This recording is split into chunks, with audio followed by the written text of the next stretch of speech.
Dear students, my name is Vivian Satish Kumar. I am working as junior lecturer in E&CT at SBS Government Junior College, Sattupalli, Khammam district. In this video lesson, I am going to explain about the paper 2, Modern Communication Systems, chapter 5, Understand the Multiple Access Techniques. Contents of this lesson are: state the need for multiple access techniques, list the 3 types of multiple access techniques, explain FDMA, list the features of FDMA, explain TDMA, draw the TDMA frame structure, list the features of TDMA, explain the concept of spread spectrum technique, list the 2 types of spread spectrum techniques, explain the direct sequence spread spectrum technique, explain the frequency hopped spread spectrum multiple access technique, explain the code division multiple access technique, list the features and advantages of CDMA,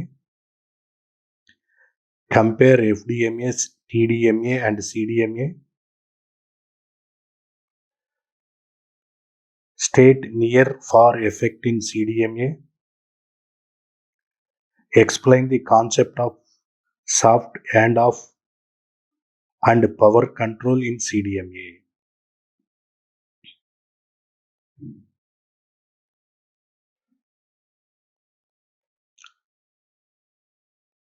First of all, we will discuss about understanding the multiple access technique. Multiple access technique is the use of multiplexing techniques to provide communication service to multiple users over a single channel. It allows for many users at one time by sharing a finite amount of spectrum.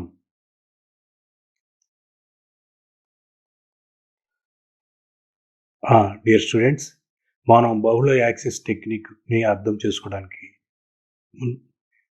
ఈ multiple axis అంటే multiplexing పద్ధతుల యొక్క ఉపయోగము. ఇందులో మనం communication వ్యవస్థలో ఒక cell టవర్కు ఉన్న ఎక్కువ మంది వినియోగదారులకు ఒకే ఛానల్ ద్వారా కమ్యూనికేషన్ సేవను అందించటం. ఈ మల్టిపుల్ యాక్సెస్ టెక్నిక్స్ ఎక్కువ మంది వినియోగదారులను ఒకే సమయంలో కమ్యూనికేషన్ కొరకు అనుమతిస్తుంది. అంతేకాకుండా స్పెక్ట్రమ్ యొక్క పరిమిత మొత్తాన్ని ఈ వినియోగదారుల మధ్య పంచుతుంది. The need for multiple access techniques. We don't need multiple access techniques in wireless communication if we only have one user. But if we have more than one user that needs to share a wireless communication system, then we need, as the name suggests, a mechanism to allow multiple users to access the same base station. మనకు wireless communication వ్యవస్థలో ఒకే వినియోగదారుడు కనుక ఉంటే multiple axis technique యొక్క అవసరం లేదు. కానీ మనకు ఒకటి కంటే ఎక్కువ వినియోగదారులు ఉంటే మనం ఉన్న వైర్లెస్ కమ్యూనికేషన్ సిస్టమ్ని అందరు వినియోగదారులకు యాక్సెస్ చేయడానికి వీలుగా మల్టిపుల్ యాక్సిస్ టెక్నిక్స్ని ఉపయోగించాలి. List the 3 types of multiple access techniques. Frequency division multiple access, FDMA, time division multiple access, TDMA, code division multiple access, CDMA. ఈ మల్టిపుల్ యాక్సెస్ టెక్నిక్స్ 3 రకాలు ఉన్నాయి. అందులో ఒకటి ఫ్రీక్వెన్సీ డివిజన్ మల్టిపుల్ యాక్సెస్, దీన్ని FDMA అంటారు. Time division multiple axis TDMA, code division multiple axis CDMA. Explain FDMA.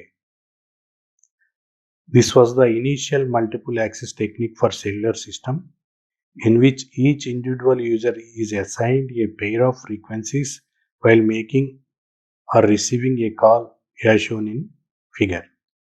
One frequency used for downlink and one frequency for uplink. This is called frequency division duplexing. Dear students, పటంలో చూపిన విధంగా frequency division multiple axis technique అనేది first multiple axis technique. దీనిలో ప్రతి వినియోగదారుడుకు రెండు frequencies కేటాయించబడతాయి. ఒక frequency down link కొరకు మరి ఒక ఫ్రీక్వెన్సీ అప్ లింక్ కొరకు. దీన్నే ఫ్రీక్వెన్సీ డివిజన్ డ్యూప్లెక్సింగ్ అంటారు.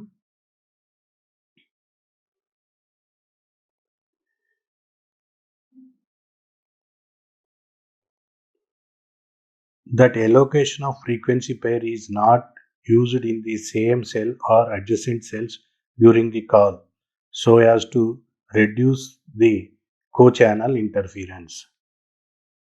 Even though the user may not be talking, the spectrum cannot be assigned to as long as a call in place. Different users can use the same frequency in the same cell except that they must transmit at different times.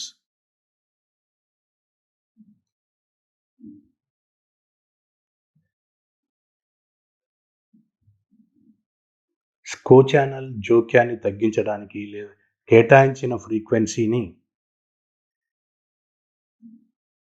Call సమయంలో ఒకే cell లేదా పక్కన ఉన్న సెల్లో ఉపయోగించబడదు. వినియోగదారు మాట్లాడకపోయినా call ఉన్నంత వరకు ఆ ఫ్రీక్వెన్సీను వేరే వినియోగదారులకు కేటాయించలేము. వేరు వినియోగదారులు ఒకే సెల్లో ఒకే ఫ్రీక్వెన్సీని ఉపయోగించవచ్చు, కానీ వేరు సమయంలో మాత్రమే ఈ అవకాశం ఉంటుంది. List the features of FDMA. The features of FDMA are as follows. The FDMA channel carries only one phone circuit at a time. If an FDMA channel is not in use, then it sits idle and it cannot be used by other users to increase the share capacity. After the assignment of voice channel, the base station and master station transmit simultaneously and continuously. The bandwidth of FDMA system are generally narrow. FDMA is usually implemented in a narrow band system. The symbol time is large compared to average delay spread.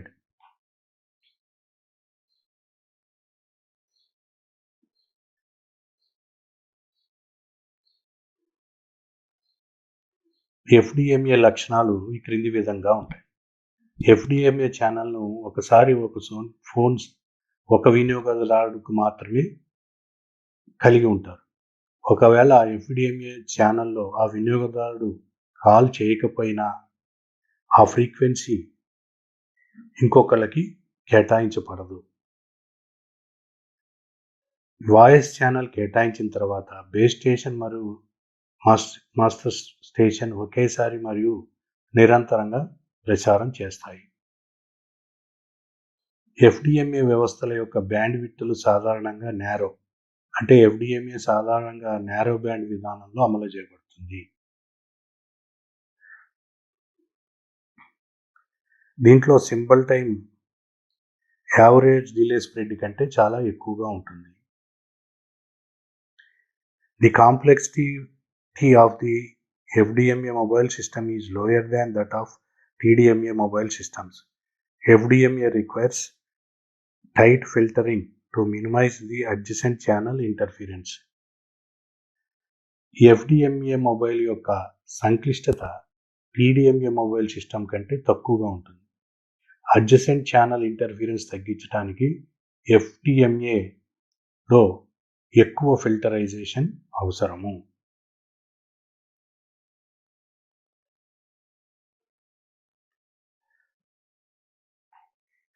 Explain TDMA.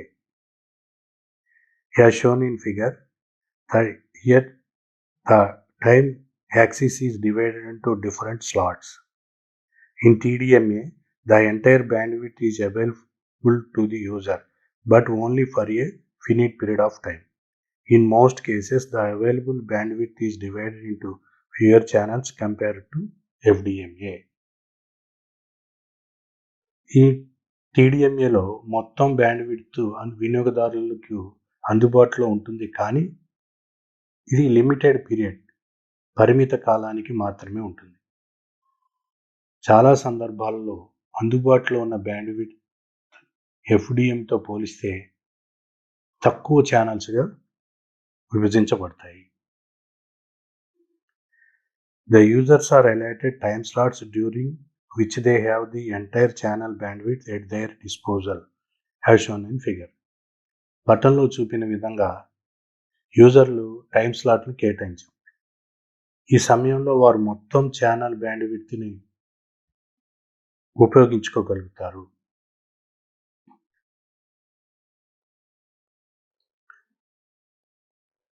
TDMA requires careful time synchronization since users share the bandwidth in the frequency domain. The number of channels are less. Inter-channel interference is almost negligible.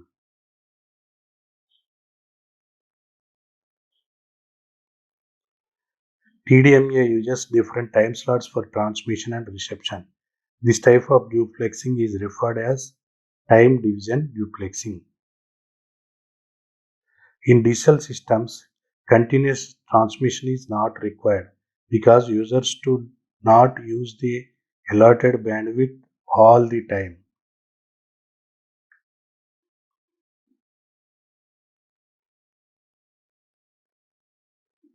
TDMA యొక్క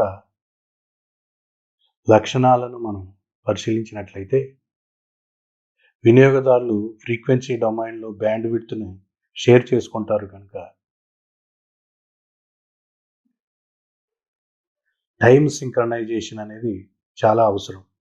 channels సంఖ్య చాలా తక్కువగా ఉంటుంది కనుక inter channel interference అనేది దాదాపుగా చాలా తక్కువ. ప్రసారం మరియు రిసెప్షన్ కొరకు TDMAలో వేరు టైమ్ స్లాట్లను ఉపయోగిస్తుంది. ఈ రకమైన పద్ధతిని టైమ్ డివిజన్ డ్యూప్లెక్సింగ్ అని అంటారు. డిజిటల్ వ్యవస్థలలో నిరంతర ప్రసారాలు అవసరం లేదు, ఎందుకంటే వినియోగదారులు కేటాయించిన బ్యాండ్విడ్త్ను అన్ని సమయాలలో ఉపయోగించరు. ఇటువంటి సందర్భాలలో TDMA అనేది FDMA కంటే కూడా మంచిగా పనిచేస్తుంది. గ్లోబల్ సిస్టమ్ ఫర్ మొబైల్ కమ్యూనికేషన్లో TDMA టెక్నిక్ను ఉపయోగిస్తారు. TDMA is complementary access technique to FDMA. Global System for Mobile Communication uses the TDMA technique. Draw the TDMA frame structure.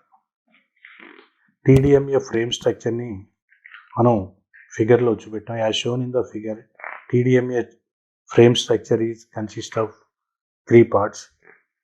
First we are dividing data into frames. In the next step, the frames are divided into time slots. Each time slot is allocated to each subscriber. In third, time slots, between the time slots we put guard periods.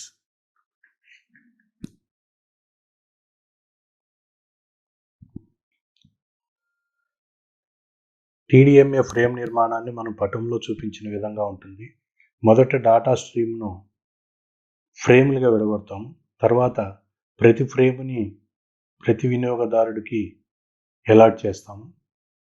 Allot థర్డ్న మూడో విధానంలో time స్లాట్లో డాటాకి gourd బ్యాండ్స్ని కలుపుతాం.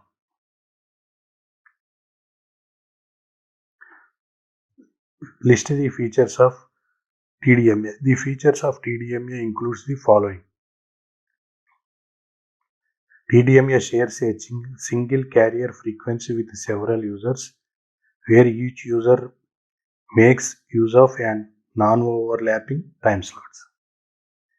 The number of time slots per frame depends on several factors, such as modulation technique, available bandwidth, etc.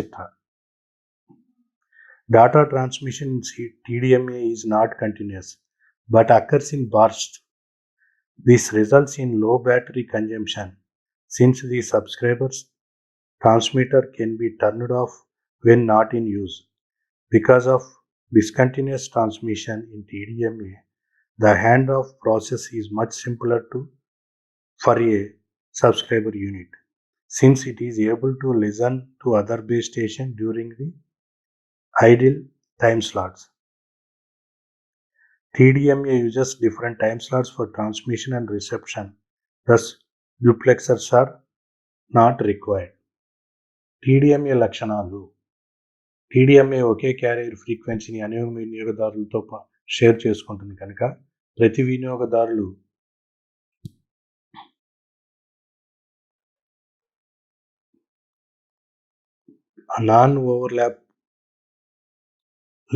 Non overlap అయినటువంటి time స్లాట్లను ఉపయోగించుకుంటారు. ప్రతి ఫ్రేమ్కు time స్లాట్ల సంఖ్య,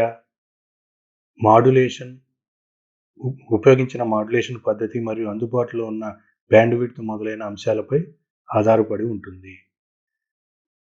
TDMAలో data transmission కంటిన్యూస్గా ఉండదు, కానీ బరస్ట్ అంటే ఒకేసారి ఎక్కువ డాటా వస్తుంటుంది. ఇది తక్కువ బ్యాటరీ వినియోగానికి దారితీస్తుంది, ఎందుకంటే వినియోగదారులు వినియోగంలో లేనప్పుడు వినియోగదారుడి యొక్క ఫోను టర్న్ ఆఫ్ అవుతుంది. TDMAలో నిరంతరమైన ట్రాన్స్మిషన్ కారణంగా వినియోగదారుల యూనిట్కు హ్యాండ్ ఆఫ్ ప్రక్రియ చాలా సరళంగా ఉంటుంది, ఎందుకంటే ఇది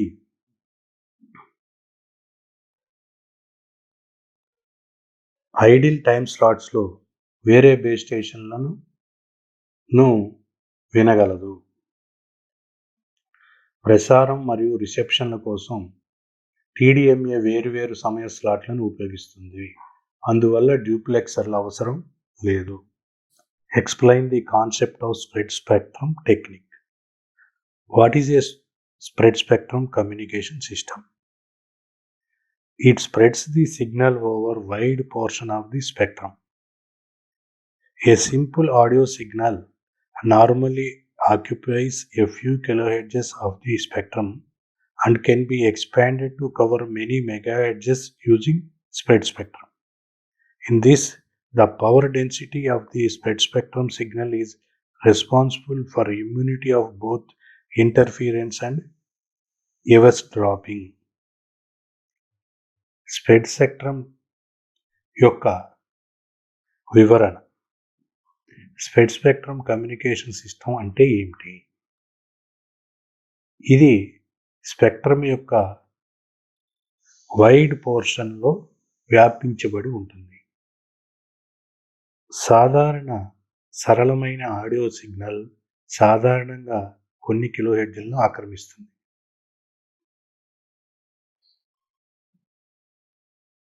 దీనిని స్ప్రెడ్ స్పెక్ట్రమ్ అనేక మెగాహెర్ట్జ్ల వరకు విస్తరింపచేస్తుంది. దీనిలో స్ప్రెడ్ స్పెక్ట్రమ్ సిగ్నల్ యొక్క సాంద్రత మరియు ఈవ్ డ్రాపింగ్ రెండింటి యొక్క ఇంటర్ఫీరెన్స్కు తగ్గిస్తుంది.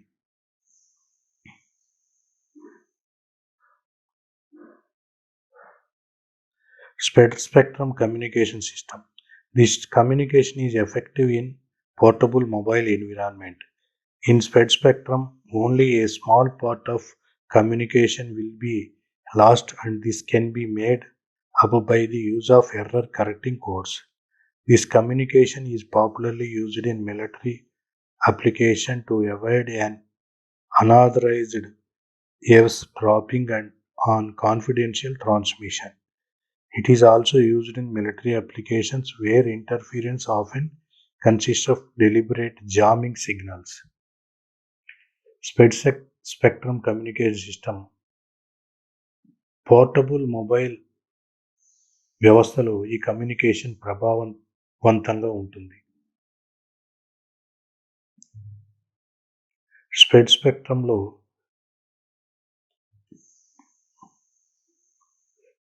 కొద్ది భాగము మాత్రమే కమ్యూనికేషన్లో కొద్ది భాగం మాత్రమే కోల్పోతుంది మరియు ఈ కోల్పోయిన భాగాన్ని సరిదిద్దడం ద్వారా తయారు చేయవచ్చు. కాన్ఫిడెన్షియల్ ట్రాన్స్మిషన్లో అనగా మిలిటరీ సైనిక కమ్యూనికేషన్లకు అనధికారికంగా ట్యాప్ చేయడాన్ని తొలగించవచ్చు. అంతేకాకుండా సైనిక అవసరాలలో jamming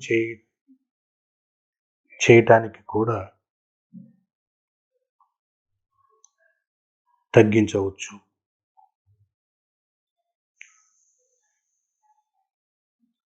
List 2 types of spread spectrum techniques. Direct sequence spread spectrum, frequency hopping spread spectrum. రెండు రకాల స్ప్రెడ్ స్పెక్ట్రమ్ పద్ధతులను జాబితా. 1 direct sequence spread spectrum, 2 frequency hoping spread spectrum.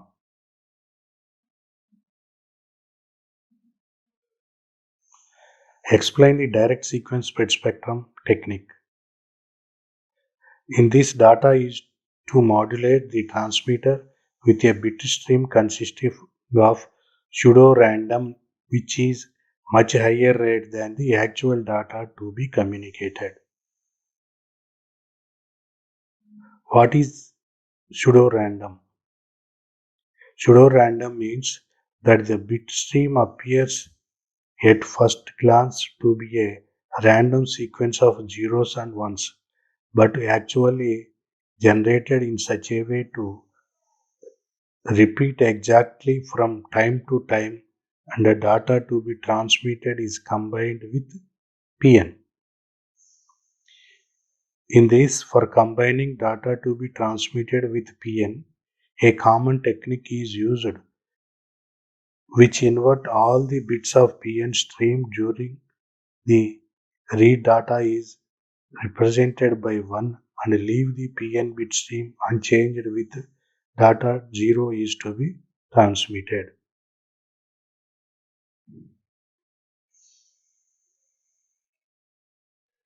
Direct sequence spread స్పెక్ట్రమ్ను వివరించండి. ఇందులో తక్కువ బిట్ స్ట్రీమ్ కలిగిన మాడ్యులేటింగ్ సిగ్నల్ను ఎక్కువ బిట్ రేట్ కలిగిన సూడో ర్యాండమ్తో మాడ్యులేట్ చేస్తారు. ఇది సాధారణ ట్రాన్స్మిట్ చేసే డాటా బిట్ రేట్ కంటే చాలా ఎక్కువ బిట్ రేట్ను కలిగి ఉంటుంది. సూడో ర్యాండమ్ అంటే ఏంటి? సూడో ర్యాండమ్ అంటే బిట్ స్ట్రీమ్లో చూడటానికి 0 మరియు 1 యొక్క యాదృచ్ఛిక క్రమం వల్లే కనిపిస్తుంది, కానీ వాస్తవానికి ఎప్పటికప్పుడుగా ఈ డాటా రిపీట్ అయ్యి రీజనరేట్ అవుతూ ఉంటుంది. ప్రసారం చేయవలసిన డాటాతో ఈ పిఎన్ను కలిపి పంపుతారు. పిఎన్తో ప్రసారం చేయవలసిన డాటాను కలపడానికి ఒక సాధారణ టెక్నిక్ ఉపయోగిస్తారు. ఇది రీడ్ డాటా సమయంలో పిఎన్ స్ట్రీమ్ యొక్క అన్ని బిట్లను విలోమం చేస్తుంది. 1 ద్వారా ప్రాతినిధ్యం వహిస్తుంది మరియు డేటా 0తో మారకుండా PN బిట్ స్ట్రీమ్ని ప్రసారం చేయబడుతుంది.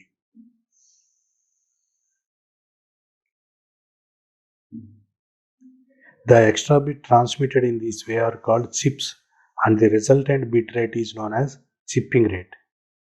DSS used chipping at least 10 times greater than the bit rate of the actual information to be transmitted. The use of high-speed PN sequences result in increase in the bandwidth of the signal. As per the Hartley's law, which says the bandwidth is proportional to the bit rate and hence in DSS, the transmitting for local 10 bits for each information will use 10 times bandwidth, which means the sidebands extended 10 times from carrier. ఈ విధంగా మనం ప్రసారం చేసే అదనపు బిట్లను chips అంటారు. ఫలితమైన bit రేట్ను chipping rate అంటారు. వాస్తవ సమాచారం అంటే మనం ప్రసారం చేయవలసిన సమాచారం యొక్క బిట్ రేట్ కంటే కనీసం 10 రెట్లు ఎక్కువ చిప్పింగ్ రేట్ను DSS ఉపయోగిస్తుంది. హై స్పీడ్ DSS వాడటం వల్ల సిగ్నల్ యొక్క బ్యాండ్ విడ్త్ కూడా పెరుగుతుంది. హార్ట్లీ నియమం ప్రకారం బ్యాండ్ విడ్త్ బిట్ రేట్కు అనులోమానుపాతంలో ఉంటుంది. అందువల్ల DSSలో ప్రతి సమాచారం కోసం 10 బిట్లు ప్రసారం చేయడం వల్ల 10 రెట్ల బ్యాండ్ విడ్త్ని ఉపయోగిస్తుంది. అంటే సైడ్ బ్యాండ్లు క్యారియర్ నుండి 10 రెట్లు విస్తరిస్తాయి.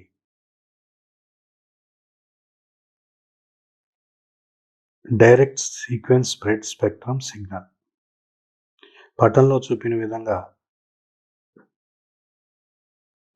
DSS సిగ్నల్ ఉంటుంది. Explain the frequency hoped spread spectrum multiple axis technique. This is the simplest of two spread spectrum techniques. In this, a frequency synthesizer is used to generate a carrier. In this, the frequency synthesizer changes frequently many times per second instead of operating at a fixed frequency according to programmed sequence channels, and the sequence is known as pseudo-random noise sequence. The frequency hopping signal typically spreads only a few milliseconds on each channel.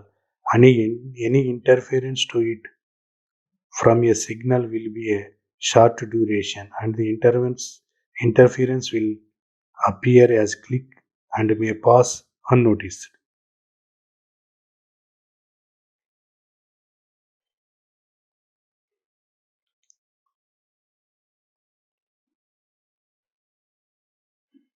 Frequency hoped spread spectrum multiple axis గురించి తెలుసుకుందాం. ఇది 2 spectrum పద్ధతుల్లో చాలా సులభతరమైంది. దీనిలో క్యారియర్ను ఫ్రీక్వెన్సీని రూపొందించడానికి frequency synthesizer ఉపయోగపడుతుంది. ఇందులో frequency synthesizer programmed sequence channel ప్రకారం స్థిరమైన పౌనఃపున్యంలో పనిచేయడానికి బదులుగా సెకనుకు చాలాసార్లు మారే ఫ్రీక్వెన్సీని జనరేట్ చేస్తుంది. ఈ పద్ధతిని సూడో ర్యాండమ్ నాయిస్ సీక్వెన్స్ అంటారు. ఫ్రీక్వెన్సీ హోపింగ్ సిగ్నల్ సాధారణంగా ప్రతి ఛానల్లో కొన్ని మిల్లీ సెకన్లు మాత్రమే ఉంటుంది మరియు సిగ్నల్ యొక్క ఏ ఇంటర్ఫిరెన్స్ కూడా చాలా స్వల్ప వ్యవధిలో ఉంటుంది మరియు ఇంటర్ఫిరెన్స్ క్లిక్ వలె కనిపిస్తుంది మరియు దీనిని మనం గుర్తించలేము. As spread spectrum signal modulated using digital techniques, an error correcting code can be used so that the brief interruptions in the received signal will be ignored and the user will not experience any signal degradation at all. In this, reliable communication can be achieved in spite of interference.